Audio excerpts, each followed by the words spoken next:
Hello, everybody, far and wide, and welcome to this forum that looks back in time. Courtesy of Casa D18 Studios, we hope you enjoy what's being called Throwback Thursday. Over the coming weeks, months, and hopefully years to come, we hope that you will enjoy us opening the vaults and archives to look back at some of the most unique content across all of our platforms, whether it's Casa D18 Studios, the Jeff Meacham Network, NoDQ.com, my Simple YouTube channel, The Simple Man's Brand, and of course, FTW Productions, hosted by James Hebert at jhebertside95. It basically is just going to offer you a ton of classic content. So with that being said, buckle up, have fun, take a seat, just enjoy life and enjoy wrestling and enjoy what this Throwback Thursday has in store for you. And again, I hope that you stay tuned for many more that hopefully will come too.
And now, preview time. So let's take a look at what's coming your way.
Casa D18 Studios, an affiliate of the Jeff Meacham Network, Multiverse of Media, proudly presents this retro content from NoDQ.com.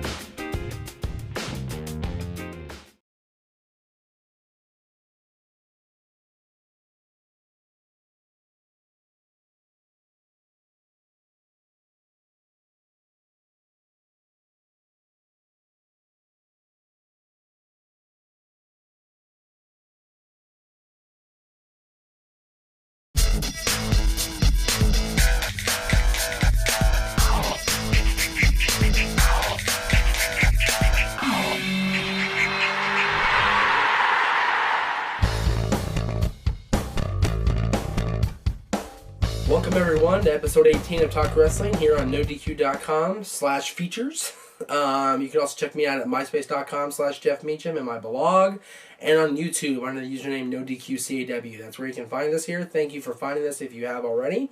If you haven't found us, well then how are you watching? I don't understand that. No, I'm kidding. Find us. Let us know. Let the people know what you think of us. Let us know what you think of us. Let the people know out there. Hey, there's a great show out there. Come watch it, please. And today's going to be WrestleMania predictions here on NoDQ.com. And for the next show, we're going to go back to our usual format. I know I said I'm going to do more questions next show, but I lied. I'm a liar. Leave me alone. Send them in to TW@NoDQ.com for the questions, or my MySpace at MySpace.com/Jeff Meacham, or to JDMeach1@Yahoo.com. That's where you can get a hold of us or Aaron. And for right now, let's talk about WrestleMania. We have matches announced for WrestleMania. And I'll be there. I will be at WrestleMania. Woohoo! And the Hall of Fame. So let's talk about WrestleMania right now. First one is going to be the Playboy Bunny Mania match. Maria and Candice, the Playboy girls, against Beth Phoenix, the women's champion, and Lena. Prediction-wise, I think that the girls from Playboy are going to win because they have the momentum. Maria and Candice are hot right now, no pun intended. They are the popular girls on Raw, and I think that they're going to reign supreme. By the way, if you haven't picked up Maria's Playboy yet, go pick it up. The pictures are okay, don't get me wrong, but they're a little disappointing. But I think overall Playboy is a great magazine. Good stuff. And the Playmate for this month is hot. There's also a thing with stewardesses. That's hot too. Good stuff. Jay liked it. Anyway, Maria and Candice over Beth and Lena. The battle for brand supremacy will take place as Batista and Umaga from SmackDown and Raw respectively go at it.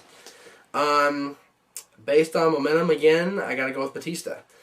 Batista is in a position where he shouldn't be losing at all, in my opinion. He should not be losing any matches whatsoever. And I think that trend will continue at WrestleMania. Umaga is in a position where it's okay if he loses because he's still dominant on Raw. And I think Batista needs the win to kind of propel himself back into the world title picture because he's been kind of pushed away from it after Edge and The Undertaker have kind of taken over that spot. And I think Batista needs a big win at WrestleMania to kind of say, okay, hey, I'm still here. Where's my title shot? I ruled for SmackDown. I helped SmackDown. Where's my opportunity? So hopefully we'll see that. Finlay and JBL. This has gotten very, very personal with JBL attacking Hornswoggle not once but twice recently. And I think that the fact that Finlay has revealed that Hornswoggle is his son, he has the anger, he has the frustration, he has the momentum to take out JBL. And I think that Finlay winning on the grand stage would be good for Finlay's career. I think it'll propel him into the world title picture, hopefully. Finlay needs a big win. There's no mistake in that. JBL needs a big win too, however. JBL has made his comeback as an active wrestler, and I think he needs a big win to propel himself back up into the title picture. So, if I'm going to go with a prediction, I'll have to go with no contest. That's my prediction. No contest in that match. It's going to be a double disqualification or a double countout or some kind of schmoz or some sort of thing where it ends up being a big clusterfuck. Just my opinion. Ric Flair and Shawn Michaels. I think that Ric Flair's time is finally up. I think Shawn Michaels is going to be put over as the winner. I think that Ric Flair will go into retirement gracefully and with respect from the people and from Shawn Michaels and from us. And that's what I see happening. Ric Flair is going to end his career at WrestleMania in Orlando. Floyd Money Mayweather Jr., the greatest fighter in the world, against the Big Show. Well, Big Show's won a total of one time at WrestleMania, and that was when he and Kane defeated Masters and Carlito a few years ago. I don't see that trend continuing for the Big Show. I think Big Show's going to lose out, unfortunately. Mayweather's getting paid a shitload of money to be there, as we found out, $20 million. Wow, a lot of money. And I don't see it being a factor. I think Mayweather will win by cheating or by some sort of weird fluke. I don't think Big Show will go under clean.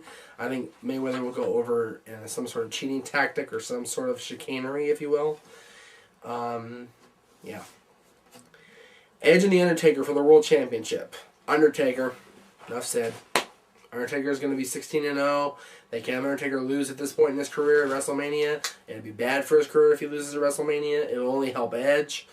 If Undertaker wins, it'll be like, okay, we expected that, and it'll be okay for Edge. And Undertaker deserves a world title run. Undertaker deserves a long run with the world title. He got it last year. He was going to get it last year, but he got hurt, and shit happens. So Undertaker will have a nice, long, healthy run with the title this time around. If he doesn't get hurt, please don't get hurt. Please don't get hurt. And the main event is going to be Randy Orton versus John Cena versus Triple H for the WWE title. Again, I mentioned this earlier. Randy Orton will come out on top. All right, before we wrap up the WrestleMania predictions show, I want to talk about WrestleMania in a different way. The press conference. Jay was there. We were both there for that. And she wanted me to kind of talk about this really quick because I haven't sent in a letter to WWE or Staples Center yet. So I'm going to go on a rant instead. I love rants. I haven't done a rant in a long time, but I'm going to go on a rant. We get to Staples Center. There's already a line out the door and down the street, down Figueroa. Okay? That's strike one. Luckily, one of the girls that does the elevator at Staples Center for the King Games saw us and said, "Come on to the front, sweetheart." So we came up to the front. We got in first, you know. And instead of sitting us up front where they're supposed to sit handicapped people, we sit in the back. The very back row. Not the back behind the people standing up, but the back of people sitting down. Which means, anytime everybody came out, everybody stood up in front of us. Yeah. Needless to say, wasn't very happy with the outcome of the press conference. And I feel that WWE was irresponsible. I feel Staples Center was very irresponsible in their actions. And I feel that they should be dealt with. And I will send them a nice long letter expressing my disgust with them. So, to Staples Center, fuck off. And I hope you're watching, whoever's watching from Staples Center. I don't care if you provide great entertainment for the King Games. If the Kings win more, I'll be happy more. And I'm not a Laker fan, so I don't give a fuck. I'm not a Clipper fan, so I don't give a fuck. Or an Avengers fan. Or a Sparks fan. I don't follow fucking women's basketball. It's a joke. That's right, I said it. I don't care. So fuck Staples Center for their treatment of handicapped people.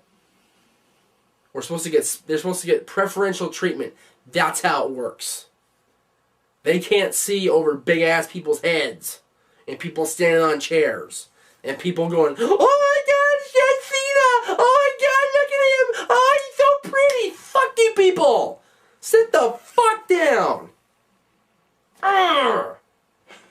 Fuck the haters too. That's another thing. Oh man, you fucking people on YouTube. Oh, look how fat he is. His breasts roll over his shirt. Well, you know what? There's my breasts right there, roll over my shirt. Fuck you people. Alright? If you don't like the show, don't fucking watch. It's as simple as that. I give my opinions because people want to see them. Just like I used to give my XMV because people wanted to see them. And RSI, they wanted to see me. And they wanted to see my friends. Because we happen to know a lot about wrestling. We followed it all our lives. If you don't like the show, don't fucking watch. But enough of your stupid spam comments and, "Look how fat he is." You know, I realize I am fat. You know what? A lot of people in this country are fat. And you know what? I bet half you people that are saying he's a fat fuck are fatter than me. You're sitting there like this, up against your beds, going, "Wow, that guy's fat. If I could get my fat fingers to type long enough, I'd type more about it, but every time I type 3 letters at once." So fuck you people. To the people that like the show, thank you for watching, and we will see you next time on Talk Wrestling.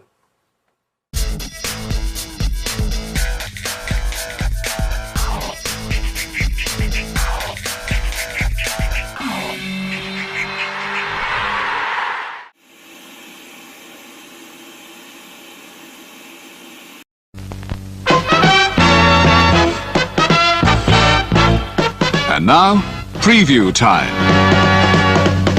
So let's take a look at what's coming your way.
The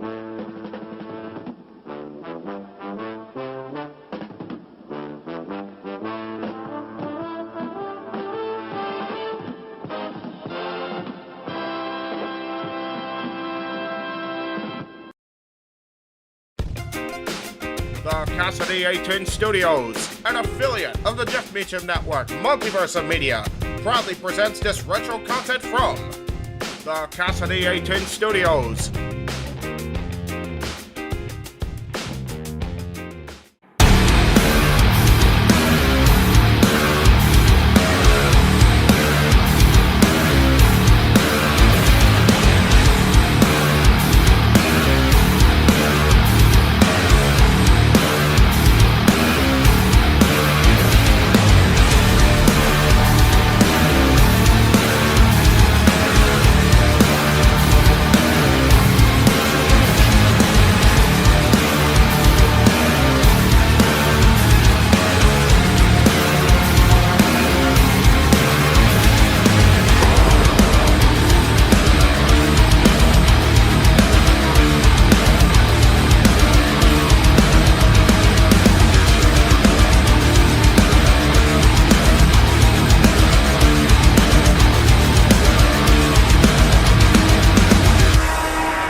Welcome, ladies and gentlemen, to episode 18 of the Renegade of Wrestling. I am your host, JJ Williams, here to bring you my thoughts on the goings-on in the week's worth of wrestling. Now, I haven't been around the last couple of weeks, but you haven't missed shit anyways.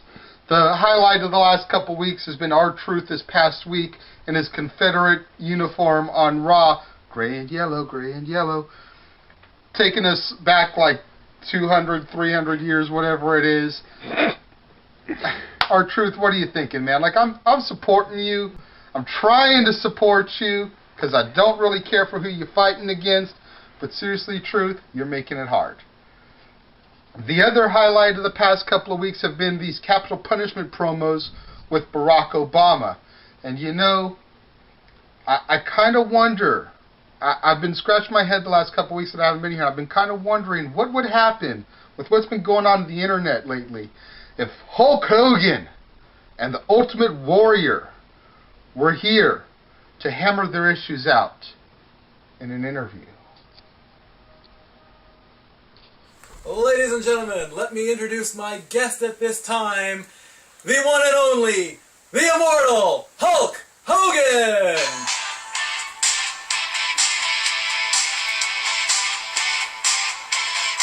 Eugene, brother! Hulkster, it's good to see you again. It's good to be seen, brother. Oh, look at the 24-inch putt. Well, they're not so 24 anymore. I've been hanging back it so long, my hair's turned red, brother. And there's not much of it left, brother. But it still looks good. It does look good, brother. Now, let's get to the real question. There's been a lot of... Whoa, wait a minute, Mean Gene, wait a minute.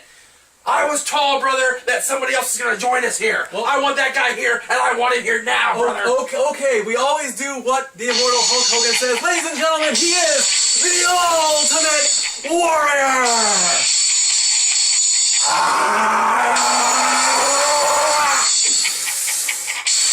Hulk Hogan, you are dead on wrestling, but I'm the ultimate dead on wrestling. Wait a minute. You're a father? Yes, of two beautiful daughters. Two beautiful daughters, Hogan, just like you. Two beautiful daughters. They must have got their mother's looks, brother. They must have got their mother's looks. Oh. What are you saying about that, Warrior? Hulk Hogan. The Ultimate Warrior has been ultimately assaulted. The wrestling gods are so mad right now. So mad, Hulkster, that they're gonna run a train on your wife again. That sounds pretty serious, Hulk. My wife, brother, is not your concern. My kids are your concern. Your only concern is the fact that you stick to Twitter and Facebook and insult me for no reason, brother. What do you say to that, Warrior? Hulk Hogan! You need to stop rubbing lotion on your daughter's ass and start on your son's ass for where he's going. Hold on. You're going too far, Warrior. You're going too far. Go ahead, Hogan. My son was exonerated. I'm not touching my son's ass. I'm not touching my daughter's ass. The only thing I'm going to do is kick your ass, brother. Hold WrestleMania 6. What's next? Epic! What's so epic about it? I carried his ass for 25 minutes, brother! He carried your ass for 25 minutes. In WCW, he burned his eyelashes off in a match against me. I blame Horace for that! I blame Horace for that, brother! That's all his fault! It's all his fault! May I ask a legitimate question? Maybe! Did you even have a legitimate career in WCW? Mean Gene, have you ever had a legitimate hairline? Hey, now that's going too far, Warrior. Hulk, take over. What do you want me to say, brother? Your hair sucks! What do you want me to say? You should talk. Hey, I know I'm a bald bastard, that's why I wear the do-rag, but the do-rag is in the garage, brother, because I feel I can carry you again, brother. Do-rag or no do-rag. On the subject of carrying people, let's talk about all the boys in the back that carried your wife into the bedroom. At least my wife got some, brother.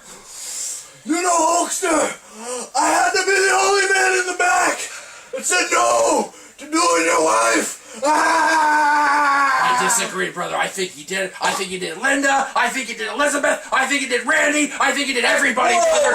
That's right. I said it. I said it. You're throwing Randy under the bus. I'm not throwing him under the bus except this guy right here. This guy. Hulk Hogan, I'm gonna climb on that spaceship that you call your wife, and I'm gonna ride her all the way to WrestleMania 28. The space shuttles are being retired. You gotta find another spaceship. To be fair, brother, my ex-wife is not a space shuttle. She's a space cadet, dude. Space cadet, brother. Okay, gentlemen, I think this interview has gone long enough. Parting words, It's not gone long enough at all. You don't do the wrap-up. I do the wrap-up. What you gonna do when Hulkamania destroys you? Hogan!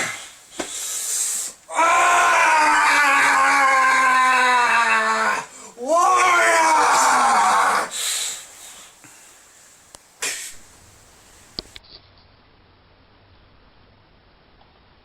What in the fuck was that?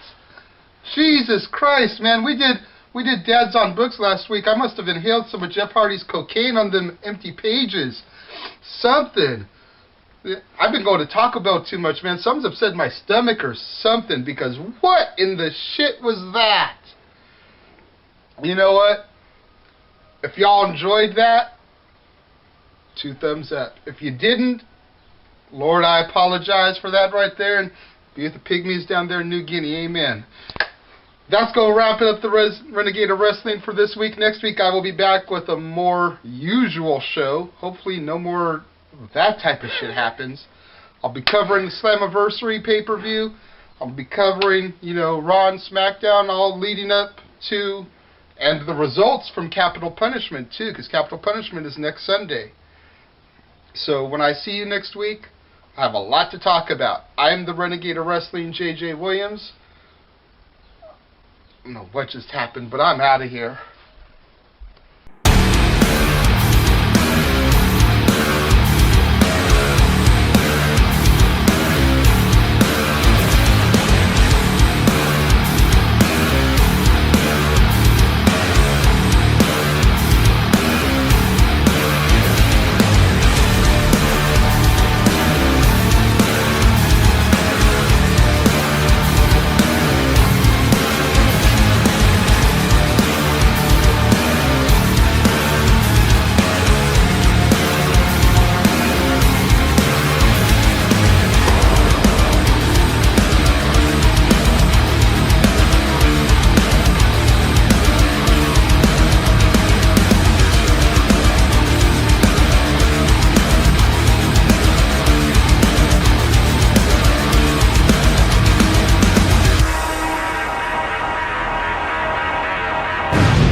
And now, preview time.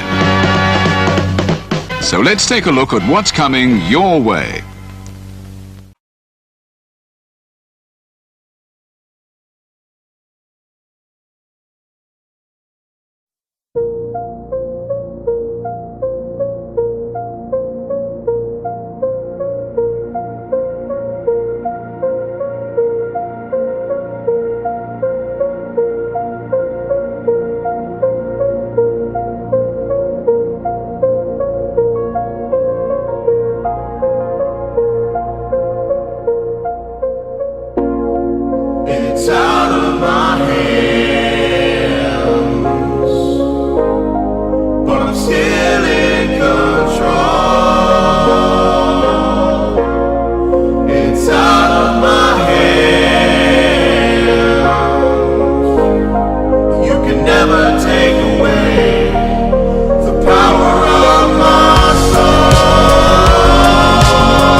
Scan the QR codes to see what's upcoming for FTW Productions and what's available on demand right now. Button Master Stable Wars entire playlist. FTW Productions Watch Party for WrestleMania Go Home Raw. Mistress Audio Dramatic Readings featuring voice actors from Weymouth Youth Wrestling. All Retro Wrestling Review Series videos on demand and upcoming. All WrestleMania themed retros available now on demand. Star Wars Jedi Fallen Order Let's Play Series. WrestleMania 19 Revenge Mode Let's Play Series. All of A Simple Man's Brand Simply Predicting panels. Both episodes of The Don DeMarco Show. AEW Spark, WWE Aftershock, every show week by week. Indy Force Episode 26, available now on demand. Jeff Meacham Network, all watch-along events. AEW Double or Nothing Dynamite Go Home Show Watch Party, available now on demand.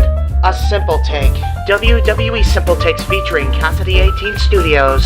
Super Mario Bros. Z voice acting, Episode 3 coming soon. Breaking news, ATW View Impromptu. WYW Intro and Immortal Stream. Wrestling with Idiocy Episode 8, Fast Food and Restaurants discussion. Plugs have concluded. On to the video.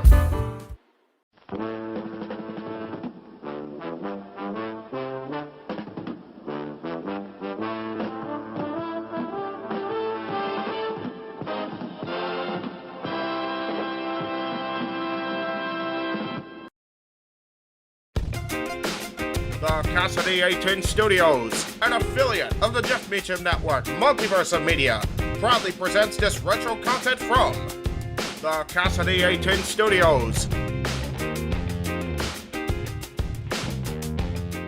Shall we begin?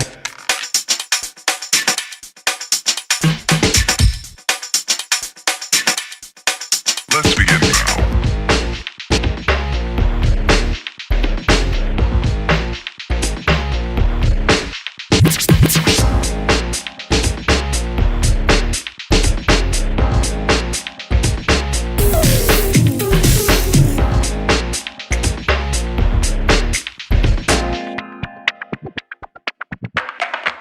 Let's begin now.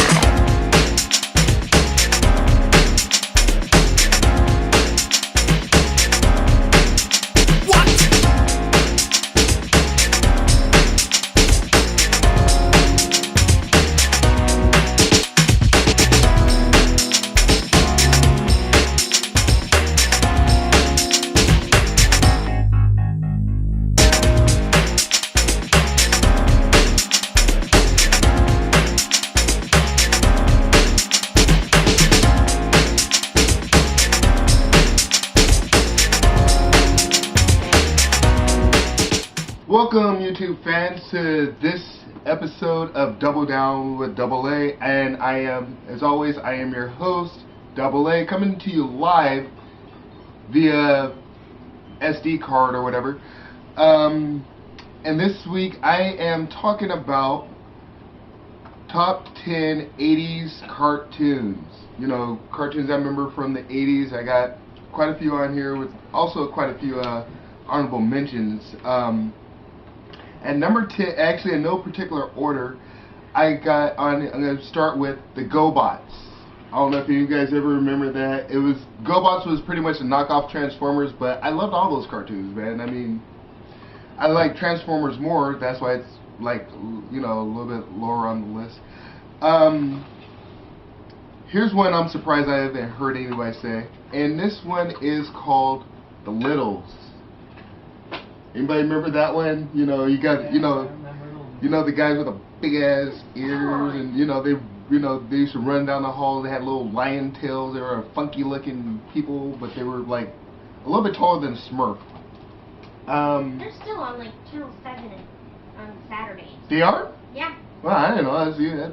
That's something I didn't know.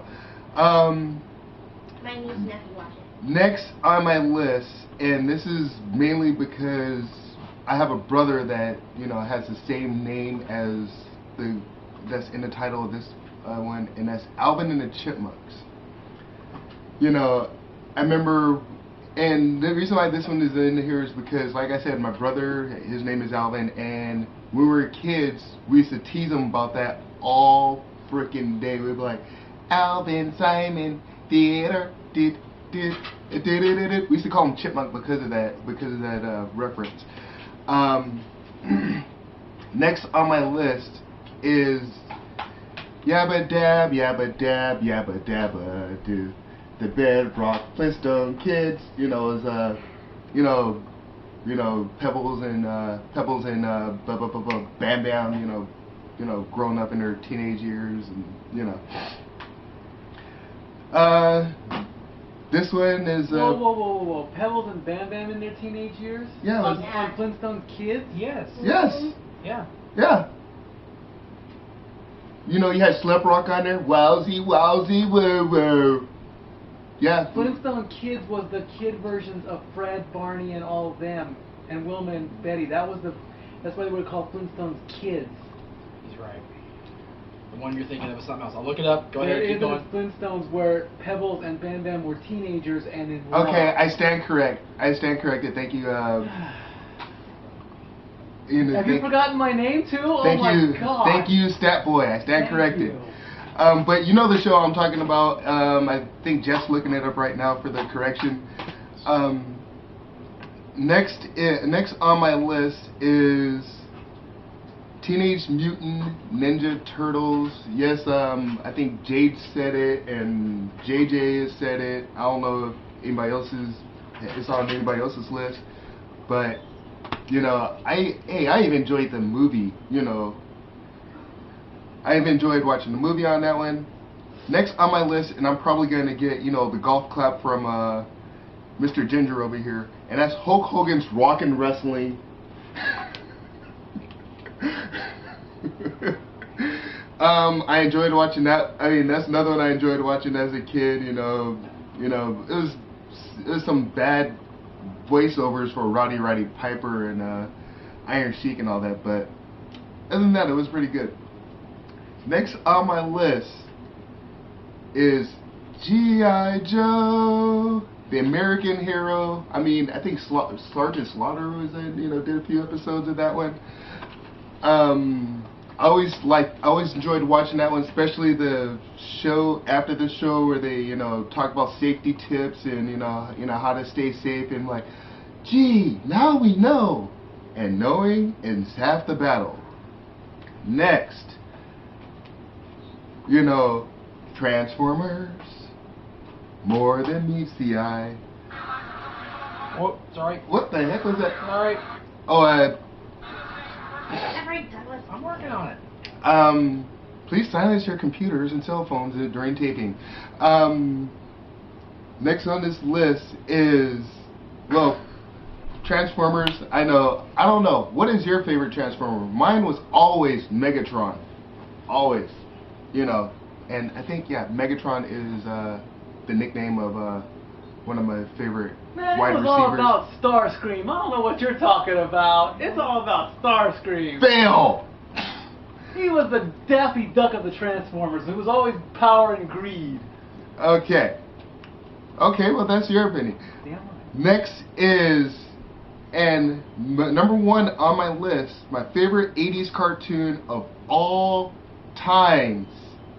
And thank you to baby Natalie for buying this for me for Christmas last year. Voltron. The original with the lions, the black lion, the red lion, the green lion, the blue lion, and the yellow lion. And matter of fact, the box set is all five seasons, I believe. And I got quite a few honorable mentions on here for the same reason is I couldn't narrow it down to just 10. I got Turbo Teens, the Snorks, Muppet Babies, Bugs and Tweety Show, Mr. T. Bugs and Tweety Show was not 80s. Bugs and Tweety Show was 90s. Okay. Besides, the Looney Tunes have been around since the 50s. I think Bugs and Tweety was... Was it? 90s. Okay. Okay, well, Scratch Bug and Tweety. Thundercats, The Simpsons. Yes, that is 80s. I checked. Inspector Gadget, Heathcliff, and I might get a golf clap from the Renegade over here. Cartoon All-Stars to the Rescue. That was more of a special than an actual series. I have results of my search. And Cartoon All-Stars to the Rescue was made in the 90s. Yes. Are you sure? Yes, I looked it up because I was going to include it myself. Oh, well, okay, there's two That's the buttons. reason I didn't include it. As far as Pebbles and Bam Bam go, the Flintstone Kids was the adults as kids. Stat Boy is correct. Mhm. Pebbles and Bam Bam show was started in the 70s. Oh. And it featured Dennis the Menace, Jane North as the voice of Bam-Bam. Yes. Oh. Well, anyways, that's about it. That's gonna bring a wrap up to my show here. I see you guys when I see ya.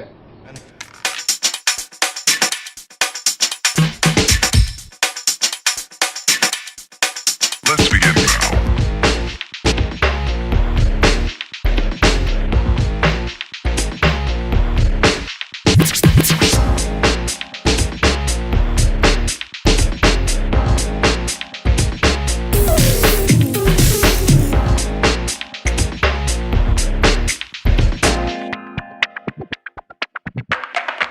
Let's begin now.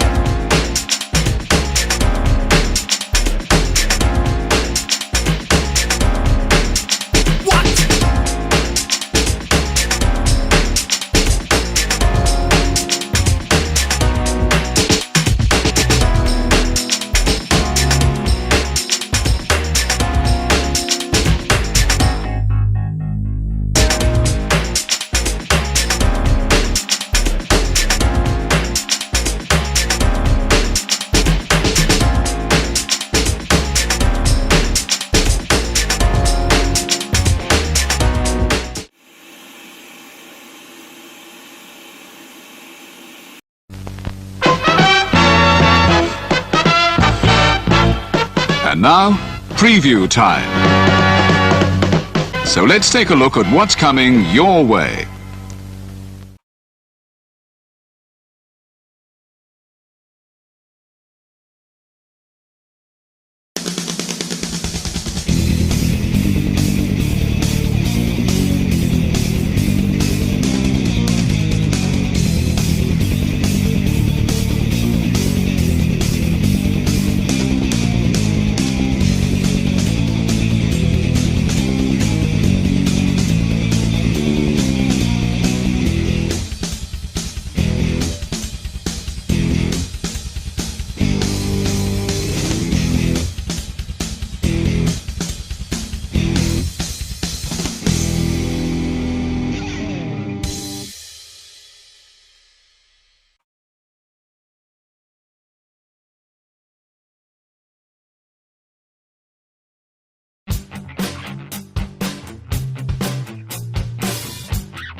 The Casa D18 Studios, an affiliate of the Jeff Meacham Network, Multiverse of Media, proudly presents this retro content from NoDQ.com.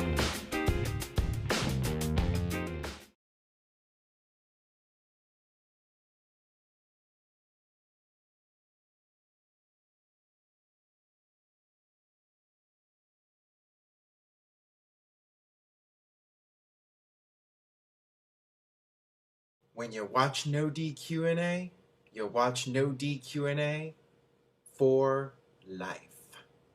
That's right. Welcome everyone to NoDQ&A video here on NoDQ.com. I am the owner Aaron Rift. Let's get right down to your questions via FormSpring. There have been rumors of a WWE Championship match including The Miz and Triple H for WrestleMania and Chris Jericho versus CM Punk. What are the possibilities that these matches would happen? I think there's a decent shot of both of those matches happening. As far as Chris Jericho versus CM Punk goes, Chris Jericho could come back at any time. He's just taking his break right now. And by the way, I really think that Chris Jericho gets it when it comes to knowing when to be around, when to take time off. You know, these guys never, there's no off season in WWE. And Chris Jericho knows this. He knows that after a couple of years his character gets stale. The best thing to do is to just take some time off, do other things, and then come back and be a fresh face again. I love what Chris Jericho does. He gets it. And he could come back whenever he wants. WrestleMania 28 is coming up. Him versus CM Punk, that's a money match right there. As far as The Miz and Triple H, The Miz needs a big WrestleMania match. Why not Triple H? I'd love to see that match. It's something different, something we haven't seen. The question is, would Triple H make The Miz look good? Because we know how Triple H operates. But, you know, he's in charge now. He's going to be in charge for real pretty soon. So, The Miz is the future. Hopefully Triple H knows that and will do the right thing and make The Miz look really good. WrestleMania 28 would be a great place for it to happen. What's your opinion on Vampiro? He has the size and talent. Do you ever see him coming to WWE, maybe after Taker retires? I always thought, I was never a really big fan of Vampiro in WCW. I just thought he was, you know, just another guy. Nothing about him really stood out to me. He's too old at this point, definitely, for WWE. If he was going to go there, he would have done so back in 2001, 2002. Yeah, I think the ship has sailed on that one. Hey Aaron, what is your favorite face of Mick Foley? Mankind, Cactus Jack, or Dude Love? Mine would be Dude Love. You know, I really think that Dude Love is underrated. I really liked that character a lot, especially when he went heel and had the feud with Steve Austin.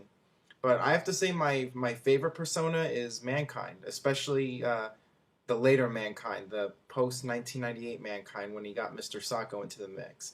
I was always a bigger fan of Foley as a comedy character because, you know, I don't want to see the guy kill himself. I'd rather see him be able to entertain people just by being himself and doing funny stuff. That's what I like. I liked the Rock and Sock connection. Those are my favorite Mick Foley moments, when he won the WWE title, when he did the This Is Your Life with The Rock. That's the stuff I really liked.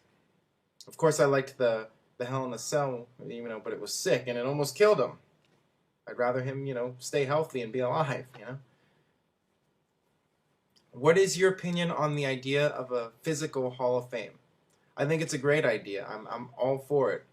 I heard that WWE was considering a couple cities, Orlando being one of them. I think that would be the perfect place because it's such a heavily traveled tourist area that people would be able to come in whenever they want.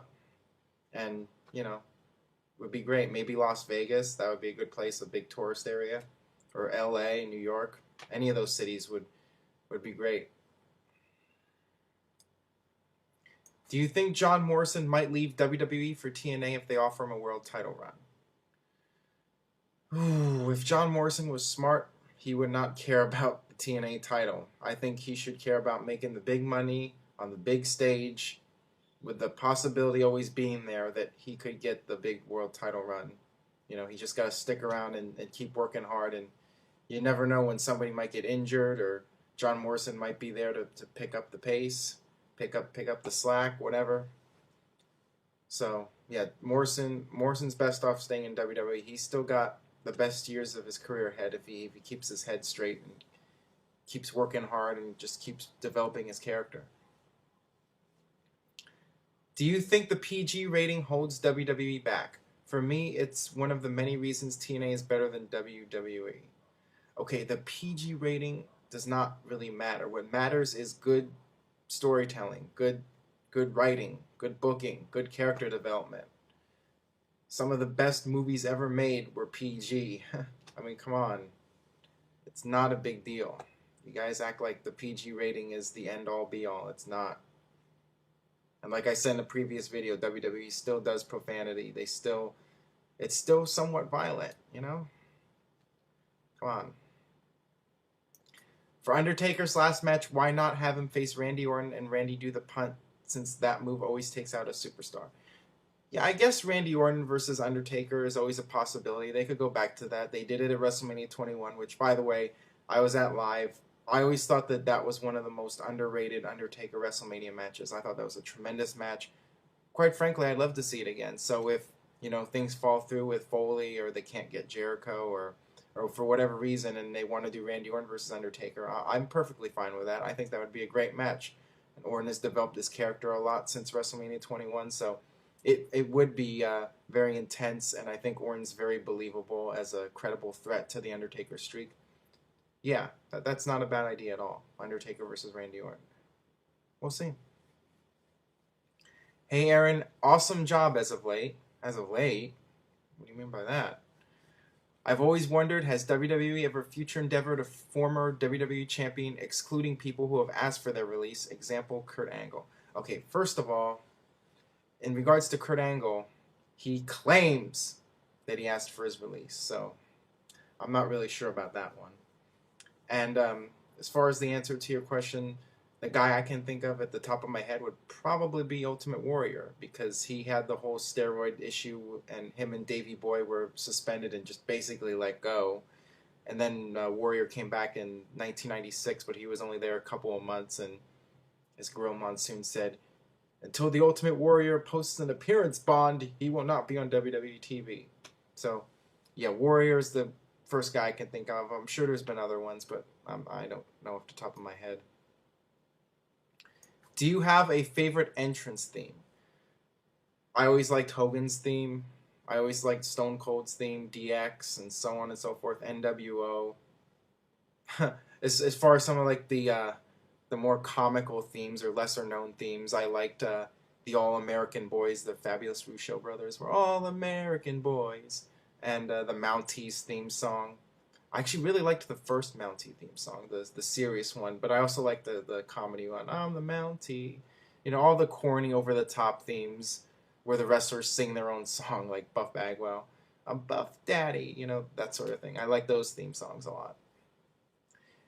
Do you think WWE will release a DVD Blu-ray for The Undertaker's career after he retires? Absolutely. When Undertaker retires, WWE is going to go into the full promotional machine. They'll probably have the T-shirt, the DVD, all sorts of things when Undertaker retires, and it could be any year now. But, we always say The Undertaker's going to retire, and he keeps on going. So maybe he'll go to WrestleMania 30. Never know. Thoughts on Michael Cole? I think I'm the only guy who doesn't look at him in a negative way. You know what? I do not hate Michael Cole. I like him. I think he's a good announcer, not a great announcer. My problem is I hate when he does both roles on the same show. Like, at 1 minute he's supposed to be the serious play-by-play announcer, and then the next minute he's being the biased heel. I would rather he stick to one role or the other. Frankly, I think he would be better off as a heel manager and keep JR for now on the announce booth with Lawler. But that's just my opinion. But I do not hate Michael Cole. I don't get what all this hate is about him. He's just doing his job, and I think he does it well. He's been there for over 10 years. He's broadcasted, 700 episodes of television? It's pretty impressive. Hey, Aaron, I'm wondering why WWE made John Cena such a big star. I personally think Cena doesn't deserve the fame that he has. Well, that's a really harsh comment to say about John Cena. The guy is an extremely hard worker, so how can you say he doesn't deserve the fame that he has? I would say somebody that doesn't work hard and gets the success is someone that doesn't deserve the fame. Cena's a really hard worker. He became a big star partly because of his hard work and partly because he started doing the rapping gimmick and it caught on with the fans. Fans started buying the merchandise. He was getting the biggest pops of the night. That's why John Cena became a big star. That's all there is to it. Alright, that about does it for NoDQ&A video here on NoDQ.com. You could submit your feedback to formspring.me/AaronRift. You can submit a question there. You can actually submit the feedback at youtube.com/NoDQCAW. I'd like to give a special shout out to Jamie Lee Mack, who left a comment saying No Mercy on the N64 was the shit. I totally agree with you. I said that on the previous No DQ&A video.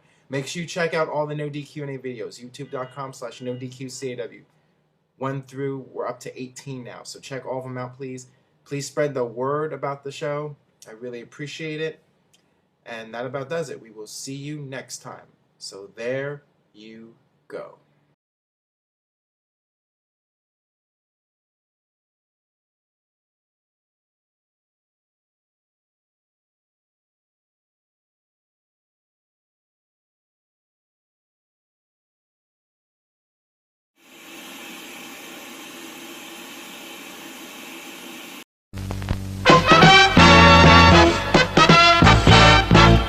And now, preview time.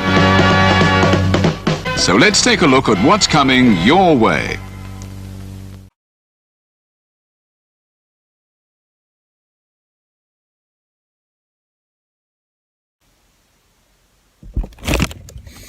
Let's see. Burger or sausage? Burger. I mean, it's not going to matter when it comes to your diet, huh, buddy? Hey, how's it going, kiddo? Well, I was wondering when you were going to just raid my freezer and fridge. Okay, so I was just in the neighborhood and I wanted to say hi. I'm looking for some, parameters that you might be working on, good sir. Yeah, you done? Not yet. You're fat. All right, cut the bullshit, Lars. What do you want? I'm just looking for some content, because I'm fucking bored and I'm living in a fridge. You want content? Yes, of course I want content instead of the people, you dumbass. The people want content too? Okay. No shit. If I feed you content right now and what's upcoming and what's already on FTW Productions, will you leave me the fuck alone? Okay, maybe just for today, but probably I'll come back tomorrow. All right, cool. Let's do it. Coming up this week on FTW Productions, we got AEW Spark and WWE Aftershock. WWE Aftershock, hosted by yours truly. God damn it, I watched a bunch of WWE content. I wanted to kill myself. But also, Noah Foster and Zero covering all the AEW stuff on AEW Spark. So go check that out on Wrestling Fortune 44 Incorporated, along with a bunch of retros for this upcoming week of Wrestling Madness. Because we got Impact Unbreakable 2005.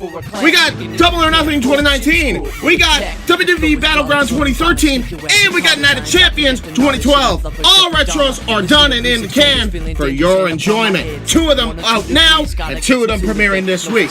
Speaking of premieres and lives, Noah Foster has got 4, count them, 4 premieres coming up this week on the Simple Man's brand. Simply predicting. It's WWE NXT Battleground, WWE Night of Champions, AEW Double or Nothing, and Impact Under Siege. All that coming up and so much more. And hey, if you're sick and tired of the wrestling, well, guess what, Lars? I know you like food, so do I, and so does Casey. The fat fucking aficionados, we got you covered because we cover fast food and restaurants on Wrestling with Idiocy, Episode 8 on Insanity Works Incorporated. All that coming up and so much more on FTW Productions. Yeah, it's pretty dope, my dude. Alright, you fucking happy now? I mean, I'm semi, erect at the moment. Alright, cool. Get the fuck out of my fridge. Don't let the door hit you on the way out. Oh, don't throw the... Wait, well, what about the brownies from 2B? You fat, no-dick-having motherfucker.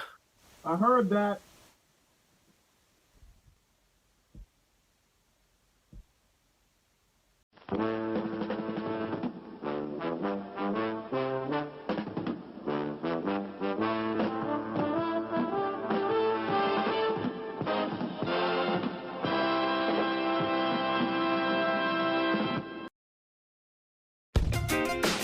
The Casa D18 Studios, an affiliate of the Jeff Meacham Network, Multiverse of Media, proudly presents this retro content from the Casa D18 Studios.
Internet fans, it's your local resident Long Beach Stat Boy, dun, da, da, da. And we're here with Stat Boy Rants, episode 18. And today we're going to talk about what I did over the weekend. We're going to rant on that. So we'll start with what happened on Saturday. I got to hang out at Universal City Walk for the family outing. We all went as a family. It wasn't just me. We went to the Day of Days fan celebration for the TV show Days of Our Lives, which has been on the air for over 45 years. Now, yes, this may sound a little bit freaky to all the guy fans, but at one point I actually did watch and follow Days of Our Lives. But that was probably when I was like 16 years old, and then periodically I would watch when I was sick at home, and there's all the game shows and the cartoons weren't on, and I even watched with my sister, who is the mama to my bestest favorite niece in the whole wide world. And yes, she's my only niece in the whole wide world, but she's my sister. T, shout out goes to you. There you go. Step Boy approved. So, basically the thing at City Walk was at the Hard Rock Cafe. They have the nice little red carpet, and all the fans come out. Or all the fans come out, yeah, right. All the cast members. They even called them cast members. Gosh, where have I heard that term before? Cast members. Oh well, it doesn't really matter. Yes, it does, but if you know the joke, okay, fine. So they come out on the red carpet, paparazzi, all over the place. And then there were two sessions, a morning session and an afternoon session. Kind of like SummerSlam Access. Same scenario. You know, like over here, you got Triple H. Over here, you got Randy Orton. Way off in the corner, you got Santino, because apparently Santino isn't cool enough to be up front. So they had 4 different locations. One was the main stage, one was outside the Hard Rock, and 2 were upstairs near the food court. And my goal were to meet James Scott, Joe Mascolo, Deidre Hall, and Drake Hogestyn. Days fans know them as John, Marlena, EJ, and Sammy.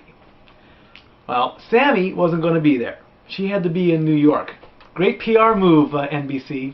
Real good there. Joe Mascolo, Stefano, he was supposed to be there, but because it rained late Friday night, his roof caved in. He couldn't be there. So that made my first session easy. John and Marlena, the super couple. Very nice people. Went upstairs about 9:30, got in line, just hanging out there. Call up T, hey, we're in line. Oh, really, where are you? 50 feet away from me. So I zoomed up a little closer to the line. We hung out in line. We got to meet them. I got a picture with them. You know, Deidre Hall, also you would know as, wait for it, she was on a show called Electra Woman and Dyna Girl back in the late 70s, early 80s. It was this Sid and Marty Krofft show. I wanted to tell her, I wanted to go, hey, Electra Woman, but I didn't. I just totally forgot about it. What was funny was a couple came up in front of us, and they had a little 7-week-old baby, and Deidre Hall just melted. She said, oh, I want to hold the baby. She held the baby, and she held it. This is the Bieber baby. The Bieber baby, because apparently there's this, there's a story that Justin Bieber fathered somebody, and if that is, oof, that's kind of creepy. Someone even told me they want the Justin Bieber rant. What do you want me to rant about Justin Bieber for? That he's that he sings like a high school soprano and his hair is good and he has earrings? Is that what you want? Because I don't know a damn thing about Justin Bieber. All I know is he's banging Selena Gomez. Okay, and he's 17 years old. He's not supposed to be doing that because under the California law, that's illegal. Anyway, after that, we broke for lunch and we met up. We had a nice little family lunch there at City Walk. And then the afternoon session started, and I went to go and meet Doug, Julie, Rafe, and Roman. Roman you would know as Josh Taylor, and we're going to go to the Renegade. Renegade, who is Josh Taylor? Jack McKay from 90210. There you go. And he even plays in a band, which was cool. During lunch, they had their own little band up there. So I got my other set of autographs, and security over at Universal can be a little bit douchey at times. You know, the lines got so long that they cut off the lines at 175 people, Statboy approved. But it's like once they cut the line, they let nobody in. Not even the handicapped people. You know, luckily for Jeff, Jade, and JJ, they got to go in 3 lines to my 1, which was okay. But as soon as they came over to our line, we're not letting any of the people in. I'm sorry. She's in a wheelchair. Well, I'd like to let you in, but the line's closed. Way to go. And, you know, there's always conflicts between the talent, the Universal City Walk security, the days of security with their little headsets, and their PR people with the full-on things, with the thing here, and it's like, you know, you guys need to collaborate and be in union. Because also they said, you know, they just wanted, we got these little index cards signed, and they said, you know, 1 signature per fan per person. So it's just next, next, next. And at first they said no cameras, meaning the talent could not stand up and you know, hand around here, take the picture, move on. But some people were getting pictures taken, so it's like, what's the story here? You know, I mean, you know, if I was running something like this, I would say, you know, do what you want to the fans. Just don't grope them or say you'll have their love child. You don't want to do that because you know, the proper way. And I bet all wrestling fans or any entertainment fans will agree this.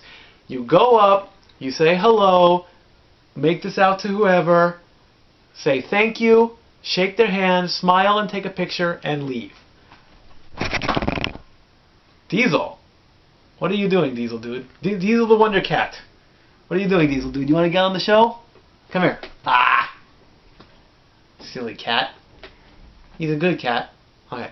So yeah, do that stuff. In fact, we can rant about that maybe on one of my next episodes. The proper, detailed etiquette. Don't go, oh my god! No. There weren't that many people doing that. So after that, the show was pretty much over. They had like a little Q&A going. And then I went up to the West Hills. I spent the night at my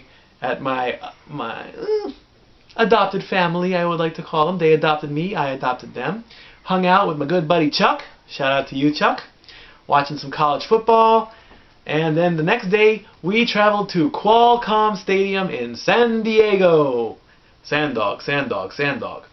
Reason? I was at the football game. Green Bay Packers. Go Pack Go. Against San Diego Chargers. Bolt up. Interesting way. Bolt up. You like how I went there? Bolt up. Electricity. That's their thing. Bolt up and Go Pack Go. Now, to get to Qualcomm Stadium, you know, you're on the freeway there. And at first I thought, you know, why don't we just drive all the way to San Diego? What we did was we drove from West Hills to Oceanside. We got on a charter bus on Oceanside and went into San Diego Stadium. Here's the thing. The exit, or the off-ramp that leads into Qualcomm Stadium was backed up for 2 off-ramps. Apparently a lot of people went to the football game yesterday. 68,000 fans filled Qualcomm Stadium. And I wasn't one that was drunk, because I didn't feel like drinking. Plus, it rained. So that's a good way to have a good football experience. Play in the rain. If you're in Green Bay, you play in the snow. If you're in San Diego, you play in the rain. So as soon as the bus came around the bend there, and you see the stadium, then you see a whole little city with tons of RVs, tents, flags, and of course, the good old tailgate party. And of course, there inside the bus were 3/4 Charger fans, 1/4 Green Bay fans. And ironically, the Green Bay fans were in the back of the bus, and the San Diego fans were in the front of the bus. That's profiling, and that's wrong.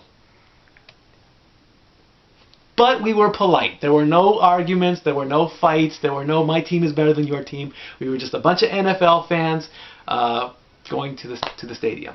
We get into the stadium, you know, and even the tailgating party was split down the middle. You look over here, there's a nice blue tent with burgers and beer and hot dogs and a San Diego flag. Over here, burgers and beers and cheese for the Green Bay fans and Packer fans. So there you go.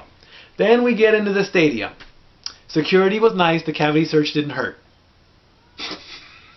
There was no cavity search, I promise. But it was a good little pat down. So that was okay. And of course, then the rain kicked in, and that made it even better. Got to our seats. Nice, the USA Star Spangled Banner got played. Pre-show entertainment was the Youth of America. You know, a nice little football game there. They actually got to play on the field, so that was cool for them. And then the game starts. We're in the first quarter, baby. Here we go. And Phillip Rivers has got the ball. And he hikes the ball. And he throws. Touchdown, San Diego. Intermediate into the game. Go, Pack, go. Go, Pack, go. Bolt up. Bolt up. Back and forth and back and forth and back and forth. And Aaron Rodgers came out. And was, Aaron Rodgers. San Diego fans, boo. Back and forth, back and forth. So then, ironically, all the major action happened in the first quarter because Phillip Rivers got picked off twice. By the end of the first quarter, it was 21-7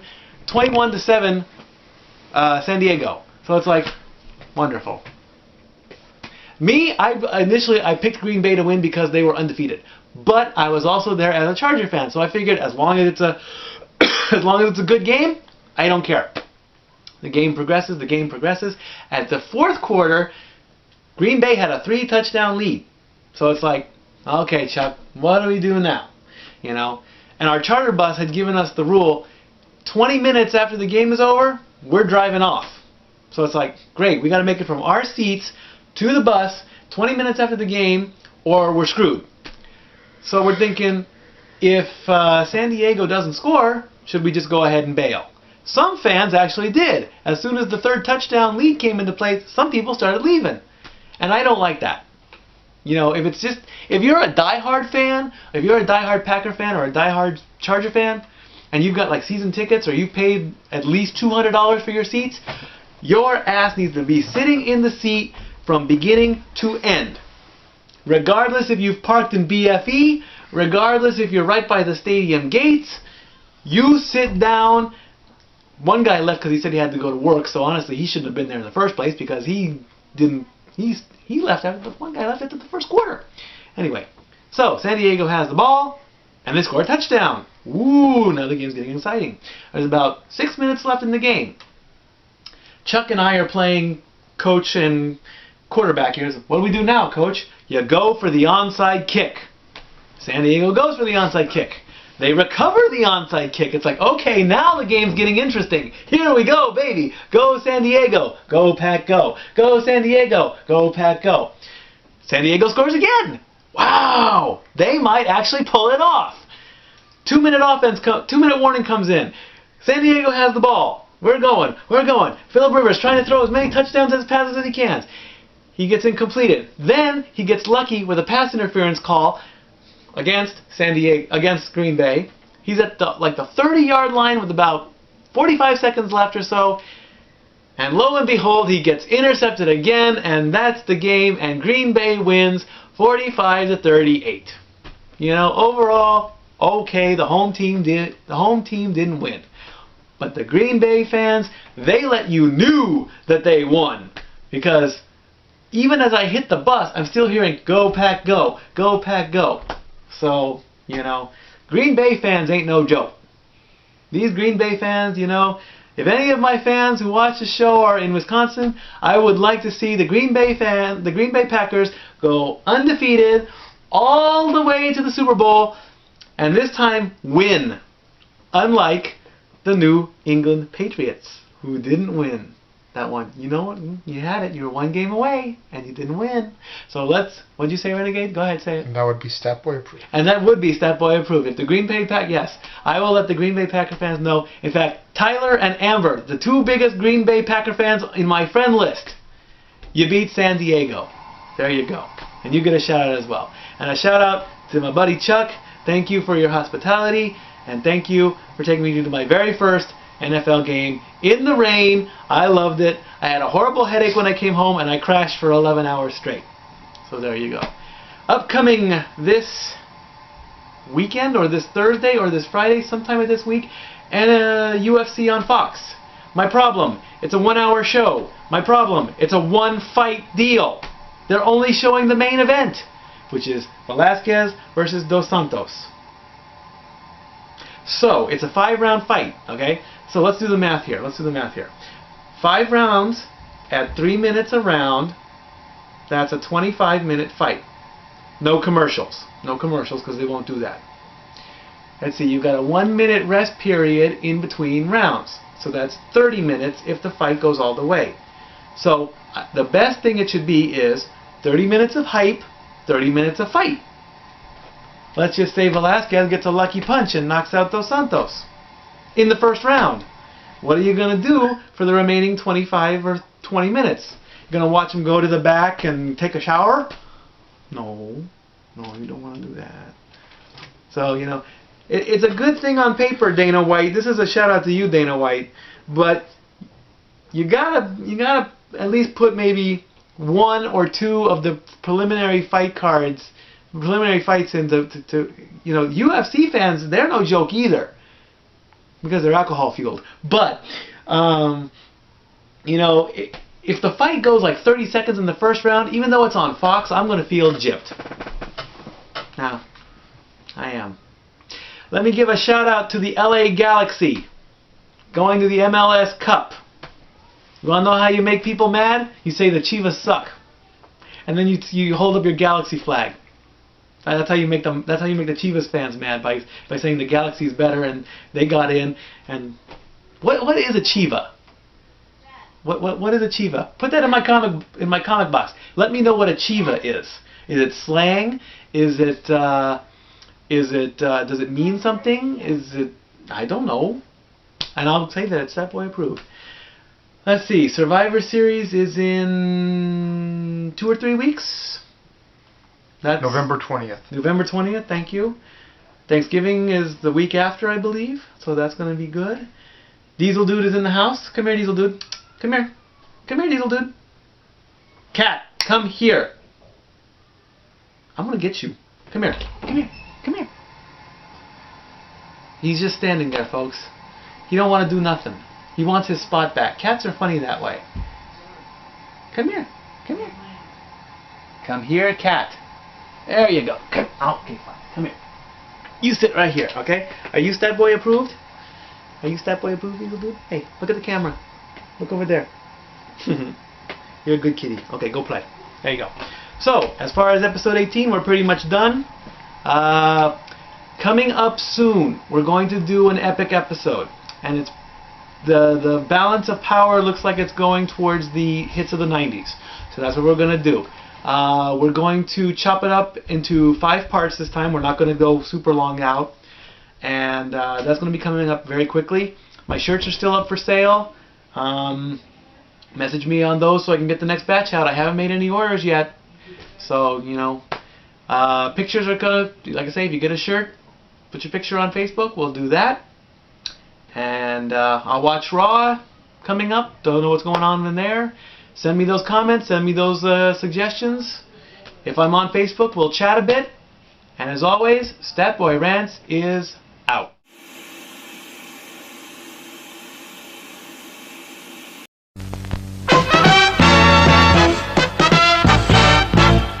And now, preview time. So let's take a look at what's coming your way.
The Casa D18 Studios, an affiliate of the Jeff Meacham Network, Multiverse Media, proudly presents this retro content from the Casa D18 Studios.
This episode of The Baby Faces on Dad's Own Wrestling is brought to you by your host, the Renegade of Wrestling, J.J. Williams, the Lady Killer himself, Ray Larkin, but of course, you already know that, and last but not least, Talk Wrestling's own, Jeff Meacham.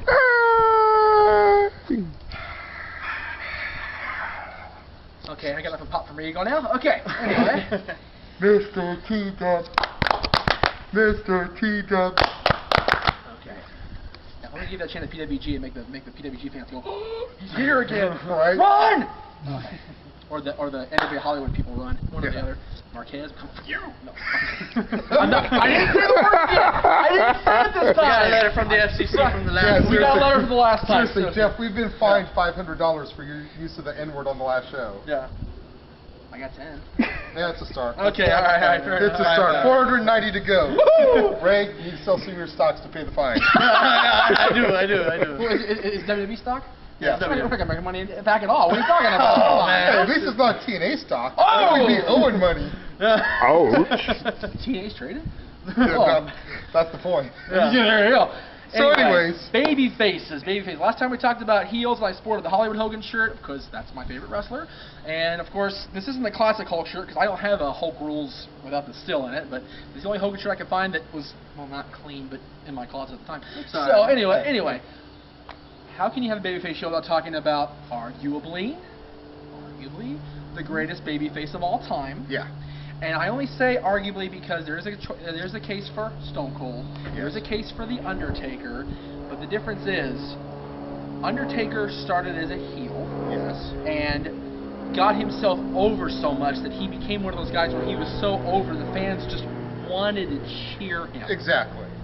Hogan was a heel going to the AWA, and Vern heard the cheers and went, all right, whatever. Cheer for him, fuck it.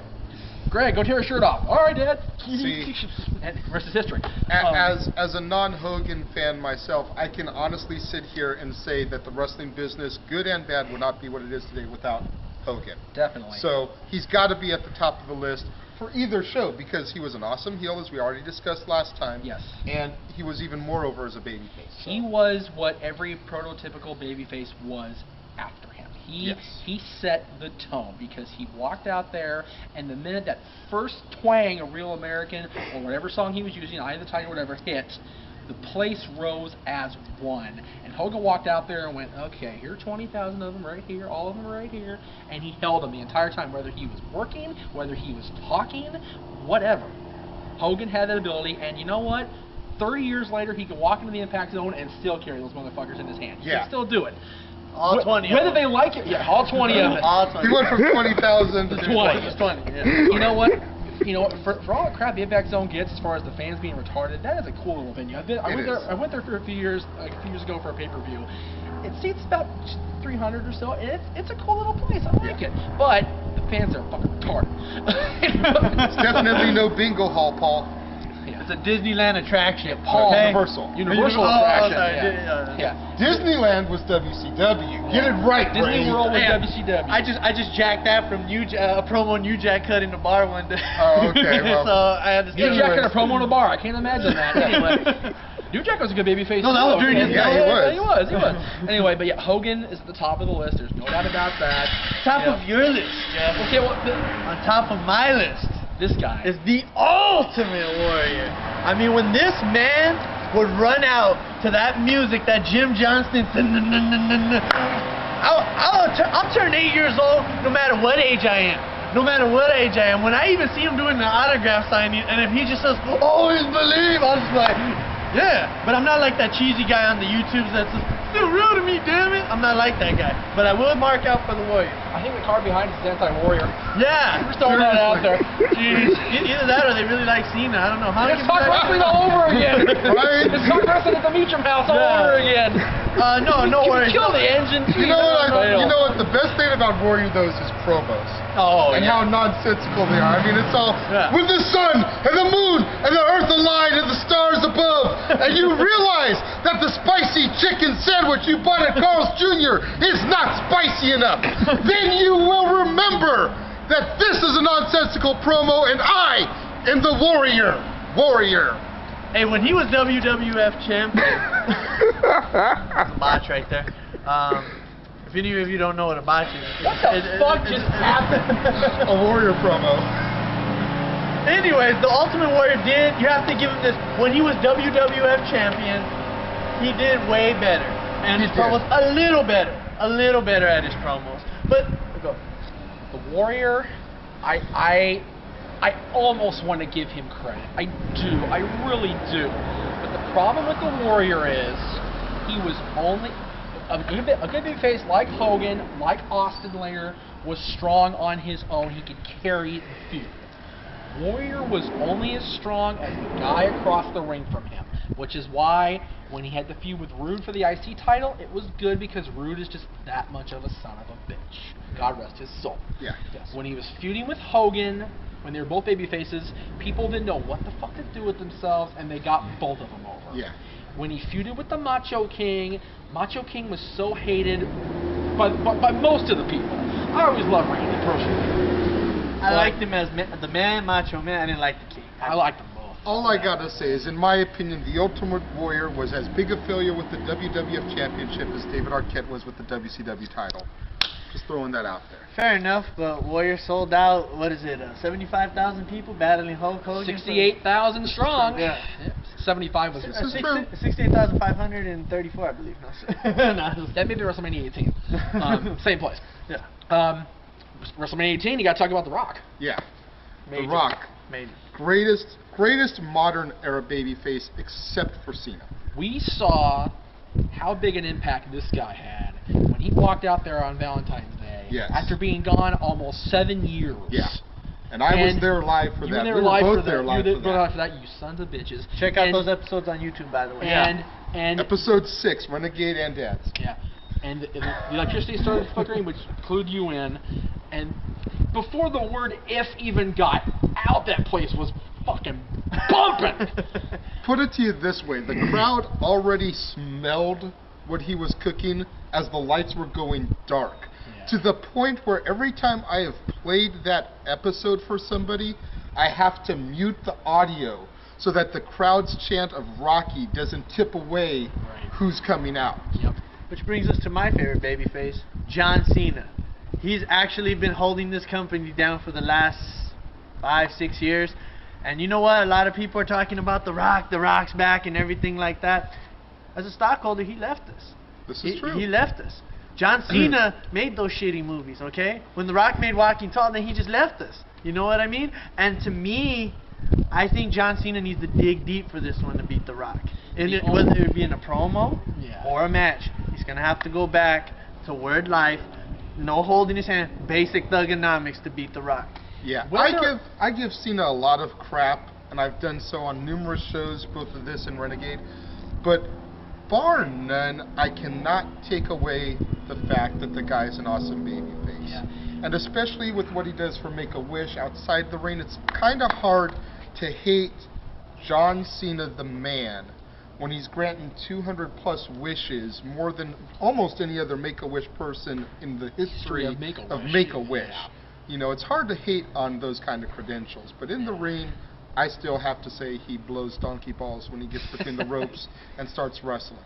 That's that's where I'm going to jump in here. A good baby face can carry a company with his promos and all that, but at the end of the day, he's still got to place the boots up and do your thing. Yeah. That's where Cena fails currently. Yes, he didn't used to. If the Cena of 2002 wrestled with this gimmick of 2011, he'd be my favorite wrestler. Yeah, the Cena from 2002 to 2004, because when he was United States champion, he was still awesome. wrestling. Yeah, that's what I'm he saying. was still doing moves. If you know, that the John throwback Cena wrestled and the John Cena gimmick of today came out with him, fine. Yeah, he'd be on top of the world. He'd be on top of the world. I had and no problem all with the 18 to 40, 50-year-old men that you constantly hear in the arena booing him because it's all the girls and kids that are cheering him, we'd be cheering along with them. Okay, now the future Yes. baby faces of the industry. Who do you guys think? You know who I think would make an awesome babyface if they just stopped trying to pigeonhole him into a WWE box and let him be himself? Daniel Bryan. Yes. Thank you. Daniel Bryan, we've seen enough on the Indy circuit to where we know his true personality. Brian, I'm calling Brian Danielson. I'm not calling Daniel Bryan. That's his slave name. I hate that fucking name. Brian has shown, and this was, his first time at Gorilla, okay? Yeah. He walked out there, Final Countdown played, and as the chorus hit, everybody sang, "It's the final countdown." No audio playing, nothing. The crowd carried that song. And Brian just walked in there, took off his robe, and went, "Shit, thank you. I love y'all. Good night." He was done right there. Joey Ryan, we coming for you. That's right. Joey's a good baby face too, and he wants to be. He's so much better as a heel. He is. Anyway. He is. Gotta bring Sleazy back for Joey. Brian's definitely up there as a future guy. You know, Evan Bourne. Evan Bourne. Matt Sydal, whatever you want to call him, you know, again with the slave name, Matt Sydal. Seriously. Evan Bourne is an awesome babyface. Well, actually, I will give Matt credit. He does actually like the name Evan Bourne. Brian can't stand Daniel Bryan. He just goes along with it because whatever. But, it's a paycheck. Paycheck, exactly. Speaking of slave names, Kofi Kingston. Wow. Kofi Kingston, you know. I'm sure. Twice in 2 weeks we brought the coming for you phrase, and I didn't say the word. And now you're pulling out slave with a black man. No, if Kofi Kingston can pull out his ID. Really?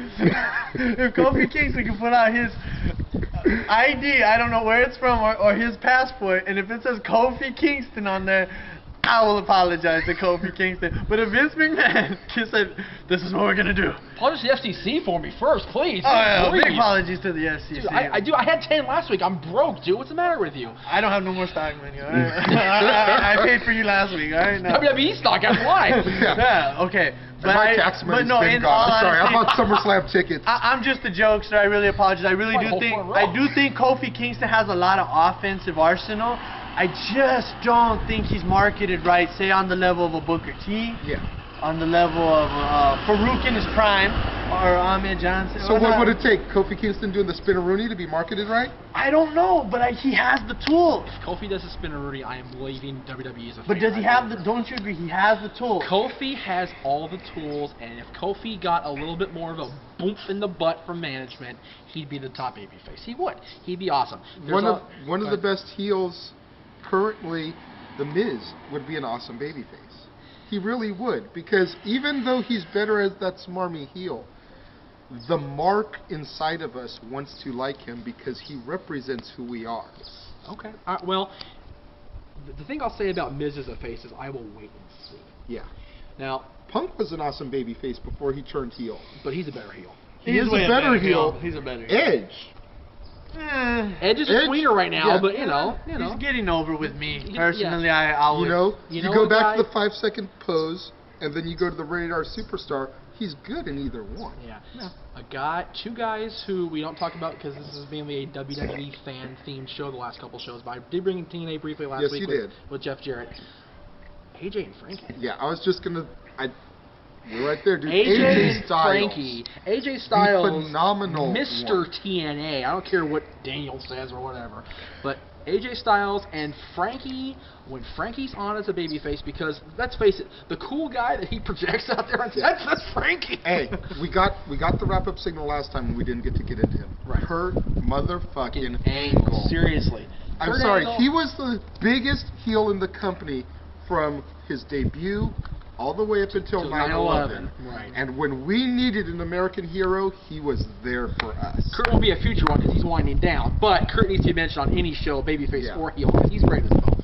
Yeah. He's great. And once again, we're getting the wrap-up signal. Damn, we're as What soon about as we get Shawn on the Michaels, roll, man? man. Shawn Michaels. You know what? If I hadn't done my Warrior promo, we might have been able to do it. Shawn Michaels. It was worth having the show wrapped up for the Warrior promo, though. I'm just throwing that out there. That shit was good. For another week installment of Dads on Wrestling, the Lady Killer, Ray Larkin, Mr. TW, Jeff Meacham, and of course the Renegade JJ Williams. We will see you next time on Dads on Wrestling.